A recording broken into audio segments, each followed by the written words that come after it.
Бірінші есепте шексіз кемелі прогрессияның қосындысы 3-ке тең дейді, ал мүшелердің кубтарының қосындысы 8 бөлінген 13-ке тең дейді. Бірінші мүшесімен еселігінің қосындысын тап дейді.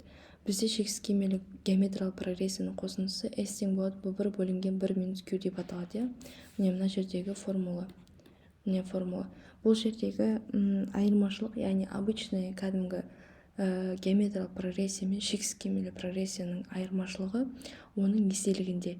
Еселігі шексіз кемелі геометриялық прогрессияның еселігі q-дің модулі бірден кішкентай болады. Енді есепке оралайық.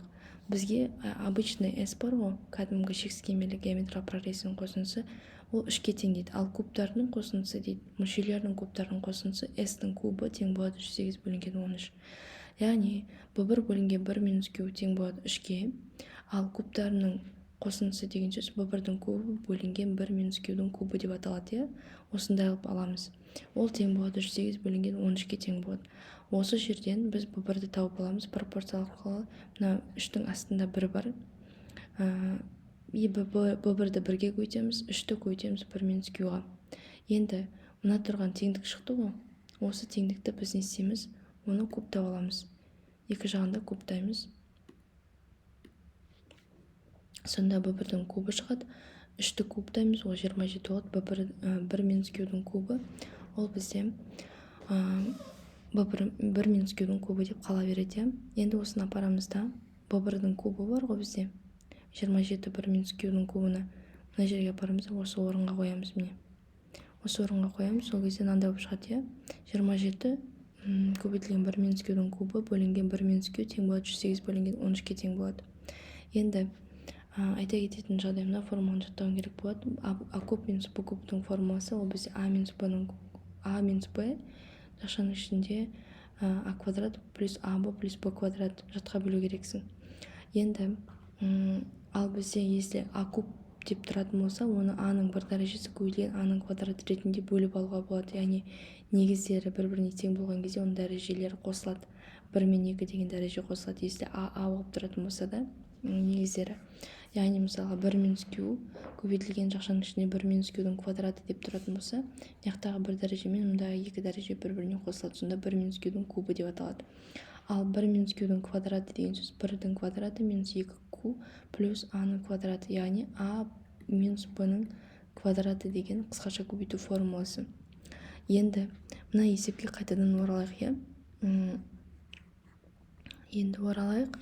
27 көбейтілген 1 минус q көбейтілген 1 минус q-дің квадраты деп мына 1 минус q-дің кубын жазып алдық. Жаңа түсіндірдім. Ал 1 минус q-дің кубы деген сөз ол 1-дің кубы ол 1 ғой всегда. Сондықтан a куб минус b кубтың формуласына келеді да, 1 минус q көбейтілген 1 плюс q-дің квадраты болады. Ал 1 минус q мен 1 минус q алымында бөлімде жойылып кетеді. Сосын мына 27 бар ғой, екі жағында 27-ге қысқартамыз.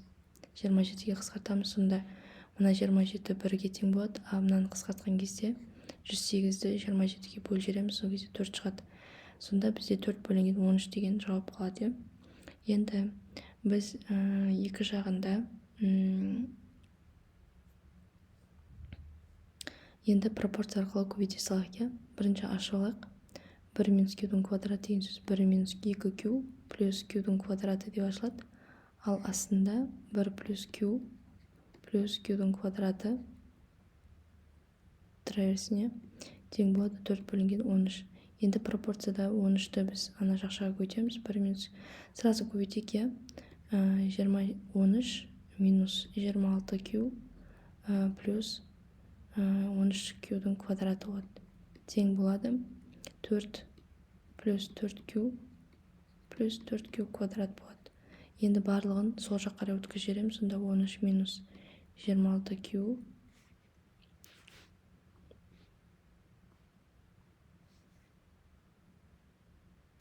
плюс 23q квадрат тең минус 4 минус 4q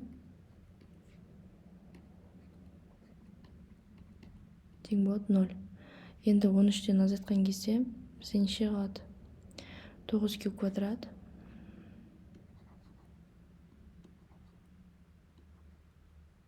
минус 30q плюс 9 тең болады 0.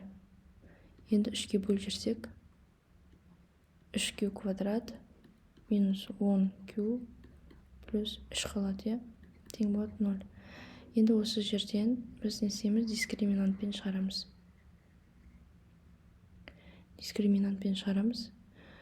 Дискриминанттың бәрін толық жазып отырмай-ақ қояйын, иә. Мына жерден жауабын жазып кетейін сразу. Бізде d тең болады 64 шығады. Q бізде 3-тен 1-ге тең болды. Сосын екінші Q'мыз бізде 3-ке тең болды. Бізге шексіз кемелі геометриялық прогрессия делінгендіктен бізге мына бірінші ответ бар ғой, 3-тен 1 деген, сол ответті аламыз. Ал 3 болса, ол шексіз кемелі геометриялық прогрессия болмай кетеді. Сондықтан мына жауапты алмаймыз. Ары қарай біз не істейміз? Бізде уже Q бар. Біз B1-ді тауып аламыз, иә. B1-ді табамыз. B1 тең болды 3 көбейтілген ақшаның ішінде 1 минус Q. 1 минус Q деген сөз 1 минус 3. Ортақ бөлім береміз. Сол кезде 3 көбейту 2 бөлінген 3 болады. Ол бізде 2-ге тең болады.